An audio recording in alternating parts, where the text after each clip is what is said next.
Hello, welcome to Sideways. This week, we're talking about the odd and sometimes frightening thoughts that come into our minds without any warning, and the ones that seem to trigger an uncomfortable loop of anxiety. Martin waxes lyrical about swings. I bemoan the length of school holidays. And there's joy in the form of dogs chasing butterflies. Oh, and punting. Intrusive thoughts.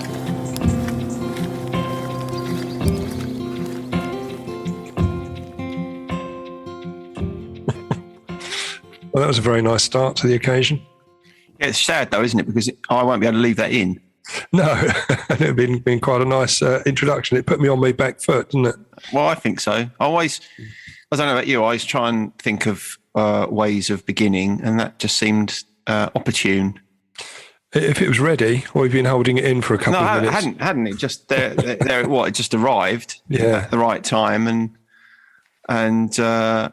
but you know, as I say, in a way, it's a waste, isn't it? Yeah, it broke the ice though, didn't it? I sometimes do that at parties. I'll do it on first dates. I'll find the best thing to do. What a big burp. Yeah. Anyway. Yeah. How are you? Are you good? I'm fine, thanks. How are you? I'm all right. Yeah, long day at work. Actually, no, it's quite a short day at work. It wasn't a long day at work, was it? Because you were free to do this at about midday or whatever. No, not midday, about 3:30. Yeah. Yeah. Well, we started early and got to a convenient point. So. All right, you don't have to justify it to me. I'm justifying it to myself. Don't have to be an apologist for your own short working hours. No, I don't actually. No, I'm self-employed. I do what I want. Exactly, because I've been to the seaside today. Have you? Yeah. Oh, well, that's rather nice. Which one did you go to? Canberra. Oh, that's one of your faves, isn't it? Took the dogs down there for a bit of a run around. It's lovely. Excellent. Yeah. It is lovely, especially if it's not a weekend where it's rammed down there. Exactly. Try and get as many visits down there before the schools break up. I think it's flipping liberty that children get time off during the summer. When I want to walk my dogs on an empty beach. That's it. They waste it and they go into the beach and having fun. It's disgraceful. Just keep them at school all year round. It's much better. Learning's really important. It is. It is. And it's something that you and I should have paid more attention to back in the day, perhaps. Yeah, I think that ship sailed. Yeah. Along many moons ago. We didn't turn out so bad, though. No, not really, no. Anyway. Well, what I wanted to talk to you about today, which I'm sure you'll have some very valuable input on, which is it's something, a topic that often crops up in groups, which is dealing with intrusive thoughts. Now, I'm not talking about the ones, we can exclude those ones that involve drinking, because obviously linked to cravings, but it's really, I'm really talking about those ones that are sort of flashbacks from our past, which I think we all get, don't we? And you can mull over bad things that you've done whilst drunk or sober. It doesn't really matter, but okay. So just for clarification, is our discussion confined to flashbacks? Because also when I think of intrusive thoughts, I don't think of flashbacks so much. I tend to think more of thoughts that seem to be weird, wonderful, frightening, that seem to spring from nowhere for no apparent reason. That's pretty much it. Yeah, it's not just that. But certainly, when I was thinking about it myself, it's sort of flashbacks that I've had is perhaps about when I've upset people or bad decisions I've made in the past. Crikey, there'd be a lot of those then. An awful lot. Yeah, I mean, they're on a merry-go-round. They just come in from time to time. I'm surprised there's room for any other thoughts in your head. Not really, but I often get them just as I don't often get them. I'm pretty relaxed about them now. But I remember certainly the early part of my recovery, they were coming in all the time, thick and fast, and often just as I was trying to get to sleep. You know, that awkward period, where you sort of go through every bad decision you've ever made in your whole life, it seems, and keeps you awake. But luckily, I don't suffer from that anymore. But it is. I know it's still a very relevant point for us all. Did you or have people in group ever talk to you about having thoughts that aren't not in any way related to anything they've done, but just seem to be completely random? Yeah. Right. Yeah, which is again what I want to come on to really. But before we start, I just wanted to something quickly. I just wanted to mention about what's from last week's episode. Right. Is it someone upset about a band I've dissed or something now? Huh. Not really. No, not at all. It was just regarding my last week's gratitude list entry, which was about Father's Day. Oh, yeah. Because my gratitude list included the whole of all the things that happened on Father's Day. And then you probably saw on Facebook that my youngest daughter, Lizzie, then mentioned that I hadn't put in there, I hadn't talked about being pushed on the swing, which was, it was part of that, but I didn't pick it out. There's lots of nice things that happened on Father's Day, but that was one thing that she thought I should have mentioned. And I think you mentioned it. Were you ashamed? No, and I think you did make some sort of disparaging remark on Facebook about it as well. But no, it wasn't.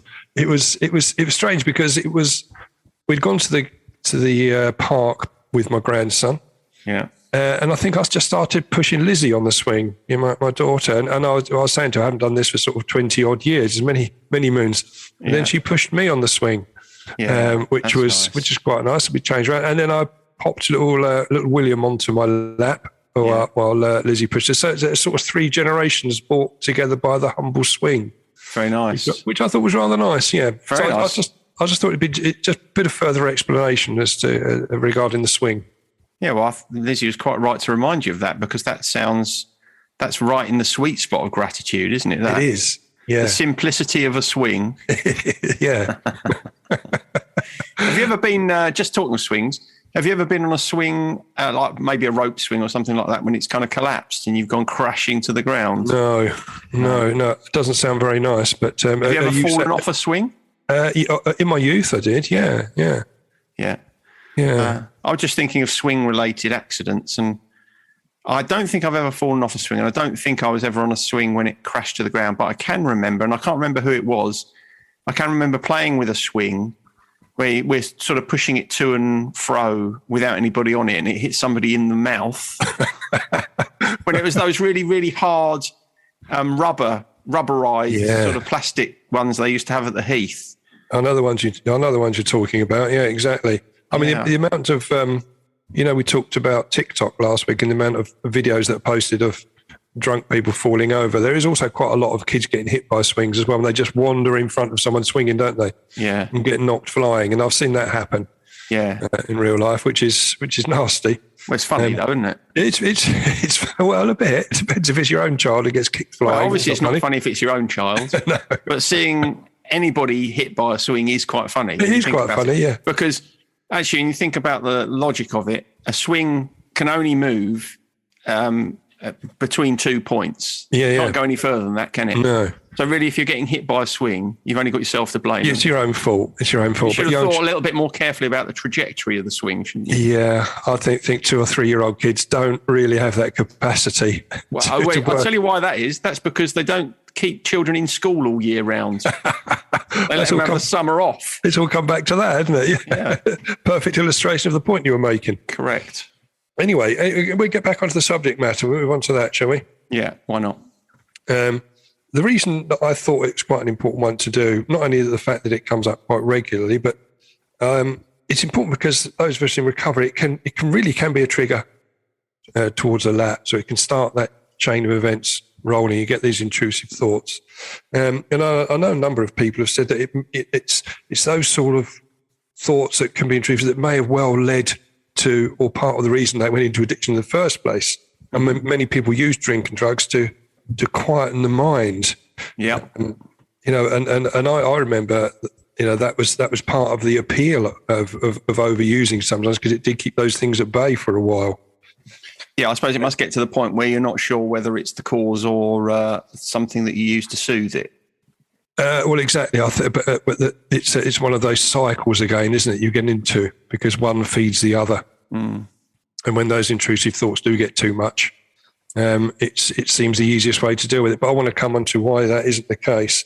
But I know that it's often linked, and I've heard it in the past about the mental health issue of OCD, where those thoughts become all-consuming. Yeah. Especially you see it all the time, or you read about people that have that are worried about germs, for example, or they have to mind the cracks in the pavement, or have to touch the banister in a certain place, and that sort of thing. It's those thoughts that come in and intrude. So your ritualistic behaviour starts to become a way of quelling those intrusive thoughts. Yeah, it is. And I remember someone in groups telling us about how they get really violent thoughts as well. They never acted them out, but they get these thoughts. They wanted to be violent towards people, not perhaps people in the room, but anyone. They could get these random thoughts, which again it's quite common, it seems. What's happening there is that if you have an intrusive thought like that, where you feel like you want to be violent towards someone, and you feel, God, that's completely out of character. Why on earth am I feeling like that? Yeah, it makes you anxious to have that thought, and when you get anxious, your body produces adrenaline, but there's nothing for your adrenaline to do because there's nothing for you to run from or to fight against. And so there's only one place for your adrenaline to go, and that's back into your thoughts. Right, yeah. And so it becomes a kind of self-perpetuating cycle of terrifying yourself, and it goes kind of round and round and round and round, and you can't seem to, get off the merry-go-round. No, and that's in my notes of when the research that I did was looking at ways of perhaps trying to overcome that. Because I think the first thing we've got to remember is that most people have them. You're not unusual, are you? I think a lot of people think, I've got this intrusive thought. I'm unique. No one else is having these. I think it's we've got to remind ourselves that it is it's a very common issue. Yeah, it's like almost any aspect of anxiety is worsened by a feeling that no one else feels like you do. Or if you have a strange thought, you think, well, there must be. I mean, the ones that kind of tend to be worse are things like thoughts of violence, thoughts of sexual deviance. Yeah. Because those sorts of things start to frighten you. That you start to think, my God, what's wrong with me? Yeah. Am I a bad person? Am I going mad? And of course, when you start to have those sorts of thoughts, that tends to be isolating in any case. So you're right. Yeah, everybody has, intrusive thoughts at one time or another. They do, and because they seem to come out of nowhere sometimes, can't they? That you're not thinking about anything in particular, and whoosh, you get this sort of distressing arrival. And I know they can trigger all sorts of emotions, can't they? And I think you've touched on there to a certain extent with anxiety, because we don't like them, we don't know where they've come from. But guilt. It could, especially if it is a flashback from the past, or disgust about the thought you're having, exactly as you're saying there, or panic, or misery. All sorts of emotions can crop up with them. So it's important we know how to deal with them, I think, because it's quite a wide-ranging issue. Yeah. When I was doing the research on this, because I didn't know really where to start, but there's several good articles I was reading, and one of them was talking about the unwanted intrusive thoughts are, or can be, sort of repetitive doubts about things like relationships or decisions we've made in the past, either large ones or small ones, sexual orientation or identity. That seems to come up quite a lot, or concerns about your own safety, or religion or death, or worries about other sorts of questions that can't be answered, like life after death, for example. And they can be intrusive, but and unless you know how to deal with them, I think they can become quite harmful. I mean, they're all springing from anxiety, aren't they? They are really. They're all coming from, in that way, intrusive thoughts, you could think about it in the same way as you think about anxiety generally, which is we tend to think of anxiety as something that has come upon us from somewhere in the ether. But of course it can't be. It has to be something that we create within ourselves. Yeah. And that's what we're doing with our intrusive thoughts. So even when, of course, if you're having a flashback, it's coming from within you. But even if you're having some sort of really strange, random thought about wanting to, punch someone squarely in the jaw when you feel like it's completely out of character with you, coming from within you. And so although on one level that might, seem to increase your anxiety because you think, crikey, why am I having that sort of thought? The reason it's important to understand it's coming from within you is because if you are creating it, then it stands to reason that there is a way of you stopping it. Yeah. Yeah. It's not, if you're not doing it consciously, but you're creating this kind of unconscious, disturbing thought. It'd be worse if it was coming from outside, because obviously then there wouldn't be anything you could do about it, but it isn't coming from outside. It is coming from something that is going on within you unconsciously. Yeah. And I think it's quite interesting, that point you're saying about, it could, the anxiety that it creates can then fuel that further, which is the paradox of that, isn't it? Really, if we try and get rid of the thoughts, we can fuel them by not dealing with them properly. And the harder we try and suppress them, I don't know from my own point of view when I've tried to do that. You try and suppress them or distract yourself or put substitute thoughts in. The stickier, I think it's probably the word to you, the stickier that thought becomes. Yeah, of course. And if you suggest something, and if I suggested something to you, you'd think about it for a while, wouldn't you? You can't just dismiss it. You have to deal with it and process. If I talk to you, if I said, think about, I don't know, the cricket, for example, you'd start thinking, oh yeah, and you've got to deal with that, haven't you? Then and that's coming from an outside source. But so when it comes internally, then it can be a little bit tougher. Yeah, it's not only that. That's true, but it's worsened by the fact that your unconscious mind can't deal with negatives. So if you say to yourself, don't think about X, Y, Z, it doesn't hear the don't, it just hears the think about. So you can't tell your unconscious brain not to think about something because all you do is you get yourself to think about it. So what's happening there is when you get an intrusive thought and you think, don't think about punching that bloke in the face, all you think about is punching that bloke in the face. It's like if I say to you now, Martin, think about anything, but just don't think about a blue elephant. Yeah, immediately you get the image of a blue elephant in your head because you can't. And I say, no, don't think about a blue elephant, but you can't get it.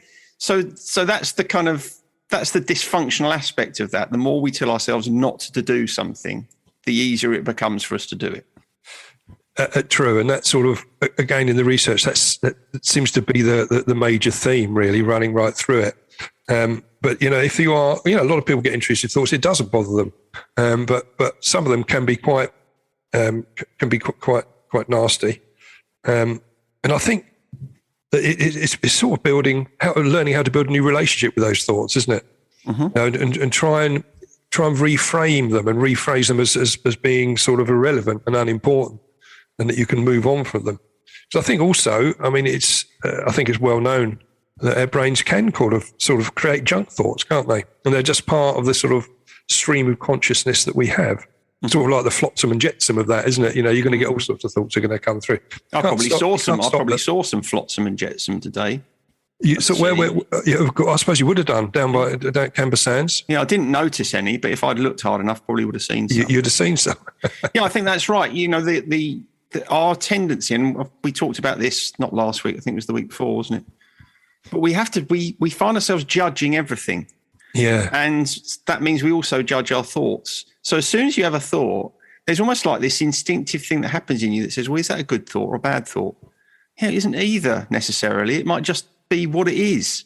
It's a thought. It's just come in. You don't know where it's come from. And if you don't give it so much credence and meaning, then the likelihood is it will kind of disappear again as quickly as it came. That's it. Do you think that probably one of the most effective ways to deal with it is to try and reduce your sensitivity to them? One of the ways, there are lots of kind of metaphorical ways you can kind of try and deal with that, but I often find it's quite useful to think of the thoughts that are going through your mind. If you imagine kind of sitting on a riverbank and watching the water flow by, that's what's happening with your thoughts. Yeah. And you might, as you're watching that lovely stream or that river, you might see some twats chucked in a Coke can and that goes past, or something, that annoys you. You think, why are people polluting the river like that? But it's going past you. There's nothing you can do about it. You can't I suppose you could wade in and try and get hold of it. But, you need to kind of accept the things that pass your eye line in the same way as you accept your thoughts. It floats past you, it annoys you for a second, and then it's gone, and then something else comes along, a duck or something, I don't know. And if we can, the greater the extent to which we can treat our thoughts in that way, the better it is.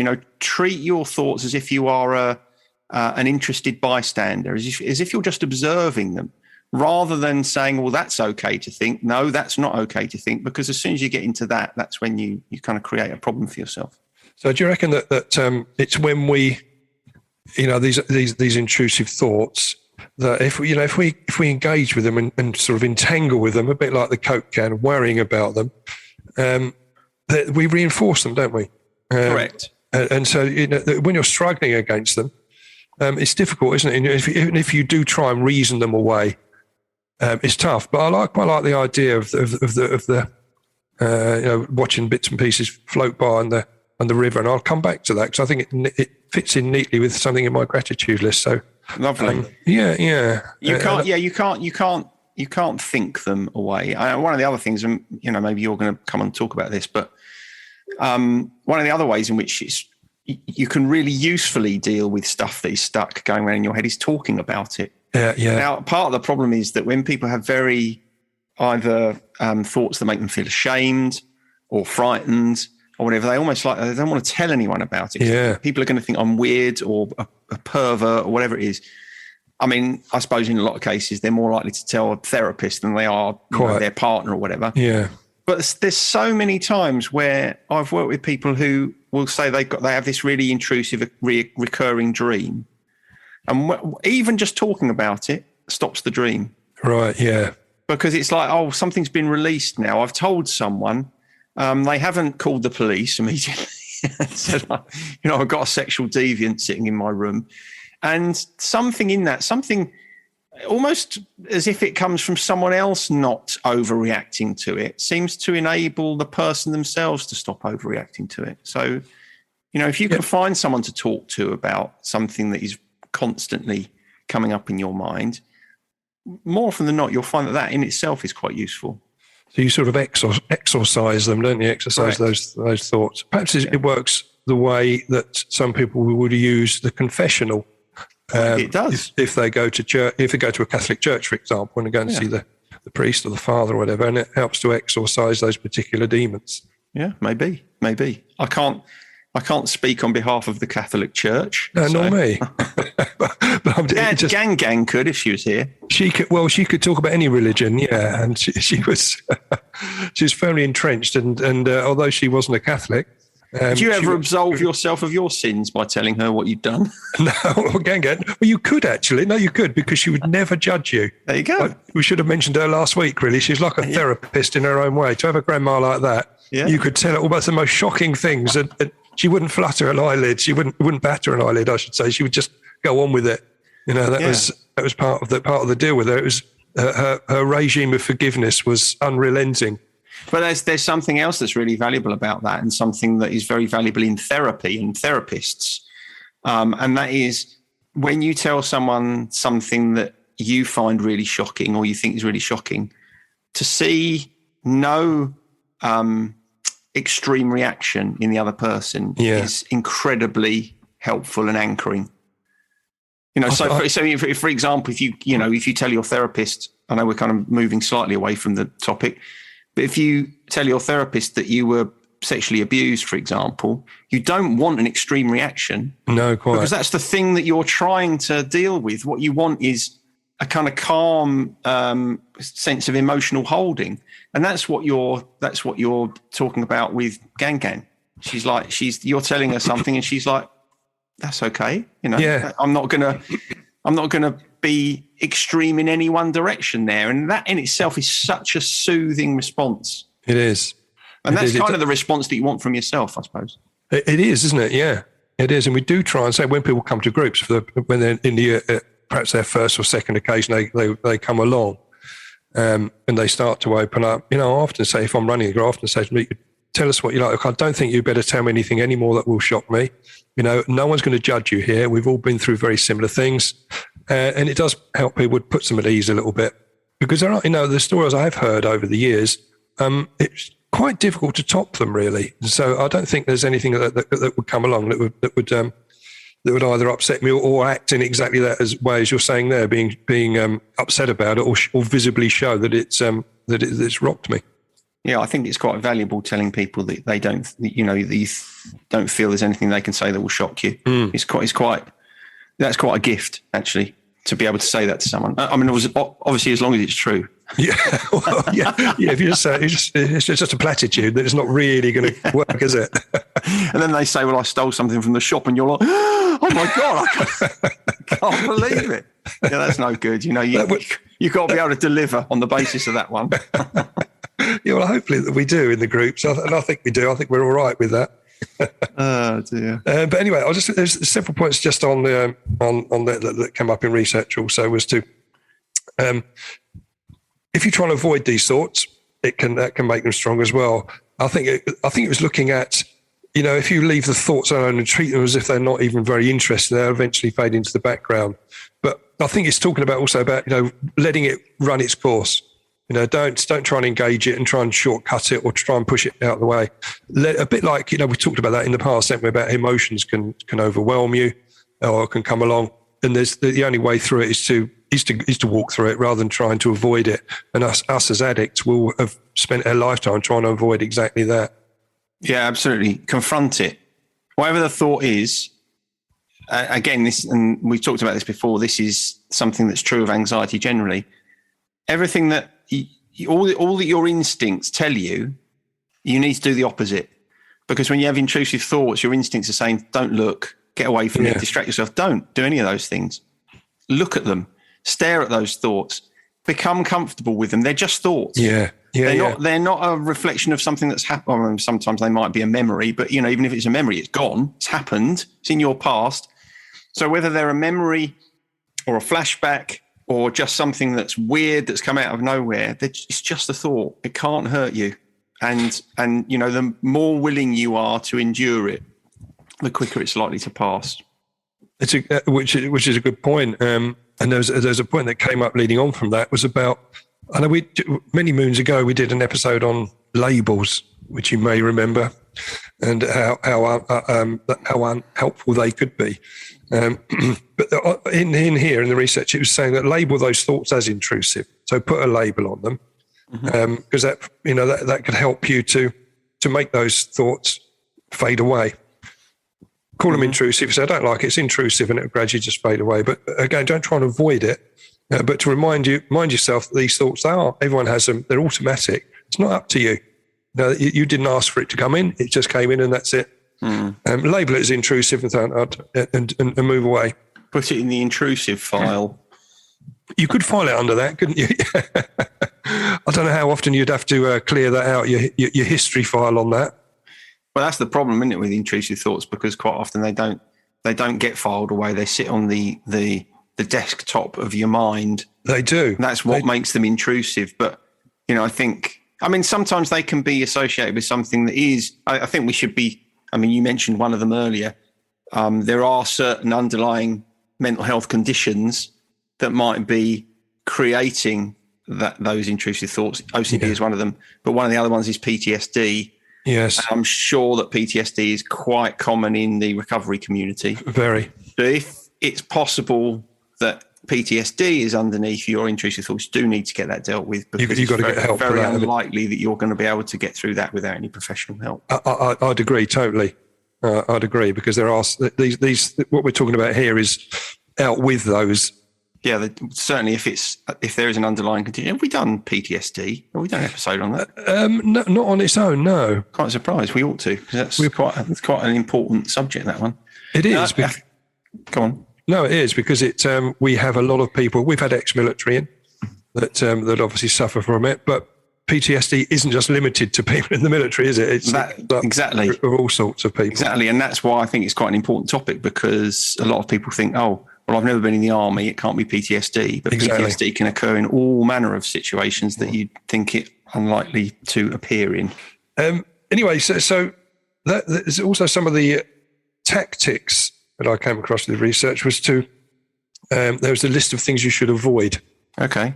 One of them was, I think we've already touched on, engaging with the thoughts in any way and giving them any credence. Yeah.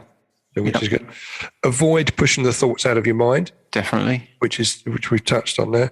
Avoid trying to figure out what the thoughts mean. So again, giving it too much of too much gravitas.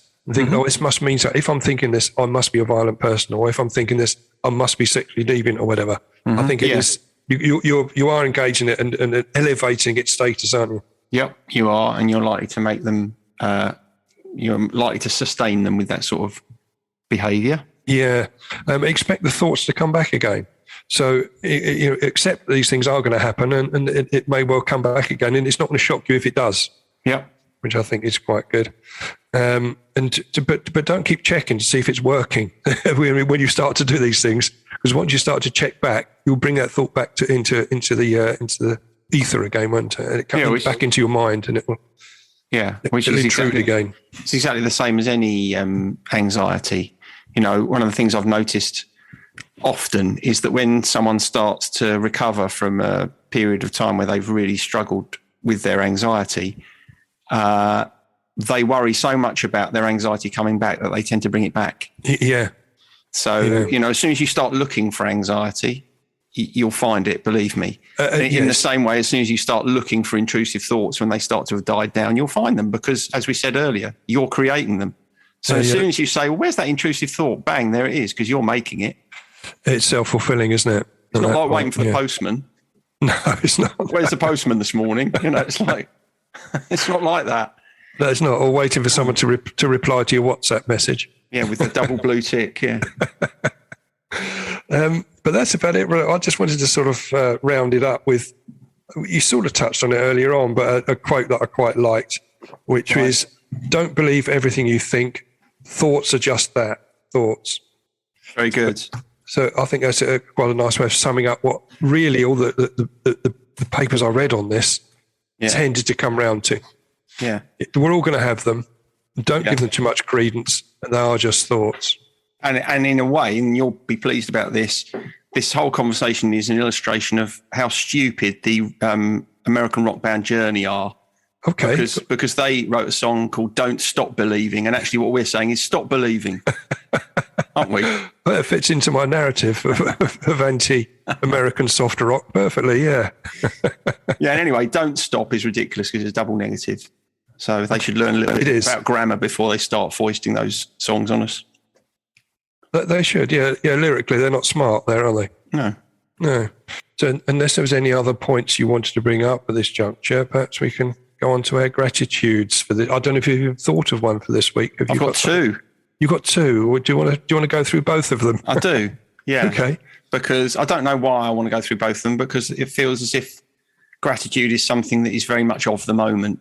Okay, yeah. So these two, they're both quite simple. The first one is out in the fields at the moment, there's lots of, the meadows are grown quite high and there's lots of lovely flowers in them. And because it's summer, there are a lot of little butterflies in the meadows.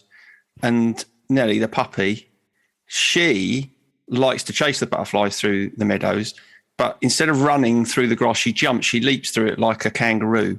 And it is the most adorable thing to watch. In fact, I'm going to put a video on the Sideways Instagram page. It's lovely to watch that, I must admit, yeah. It is, and it felt like a real kind of moment of gratitude every time she did it. So there's that one. And the second thing I want to put on there is Test cricket. I feel sorry at the moment for people who don't like Test cricket.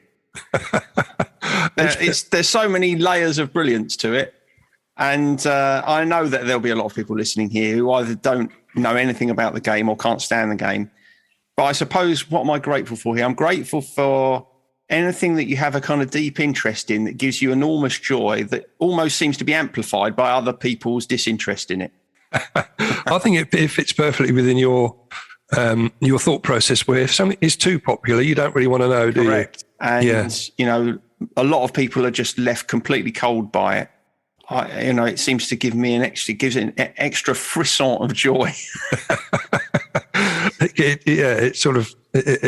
It feeds into your sort of contrary nature, I think. It does. It's exactly right. Right, over to you. Over to me. Well, on my gratitude list, I've got punts. Okay, which goes back to, we were talking about the river earlier on. Yeah. I was grateful for a punt because yesterday it was a late birthday present from my cousin and her partner who took me to Cambridge nice. For the day. We went up there and we was going up there for a walk around. Obviously, there's some lovely places to look at around the city centre, and we went there something to eat, and they took me on the river for a punt. So we got on there. It's one of these ones where you get a chap does it for you because you can hire them yourself.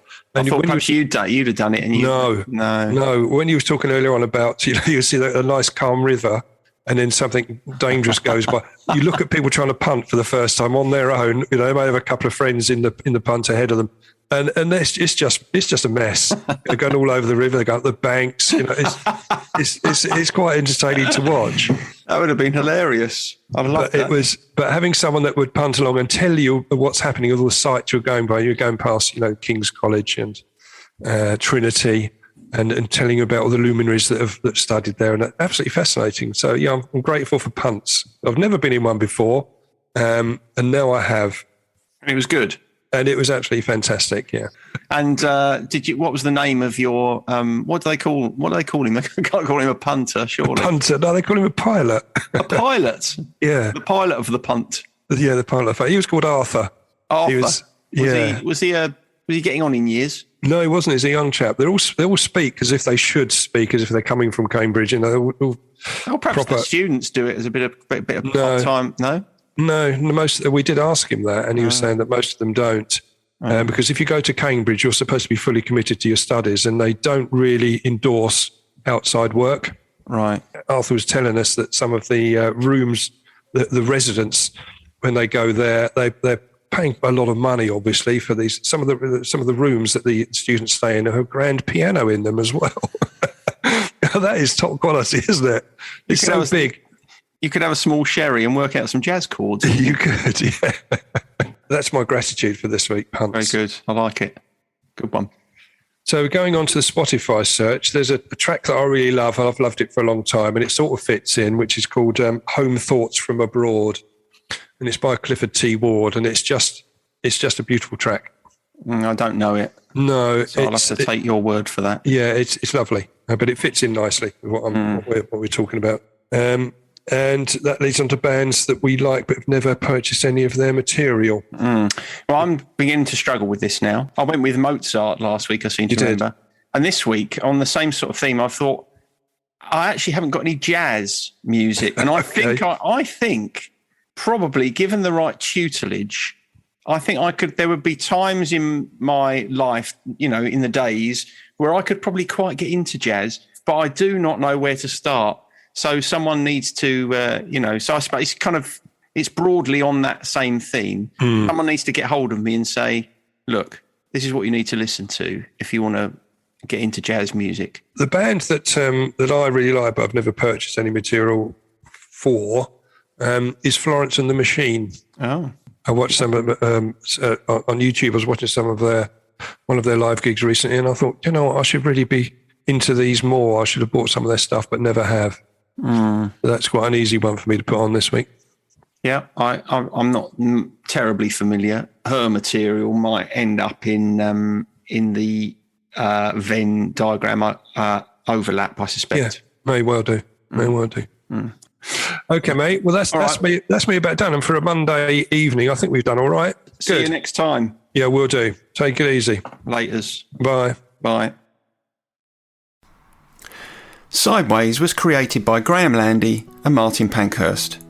If you want to read more about our work or sort through the extensive archive of past episodes, just visit grahamlandy-wellbeing.co.uk/sideways-podcast. You can follow us on Twitter or Facebook or Instagram at Sideways Podcast, and you can email us if you have a question or if there's something you'd like us to cover. But most of all, we want to tell you how grateful we are that you come and listen, and we ask that if you've enjoyed what you've heard, that you spread the word. And we'll see you next week.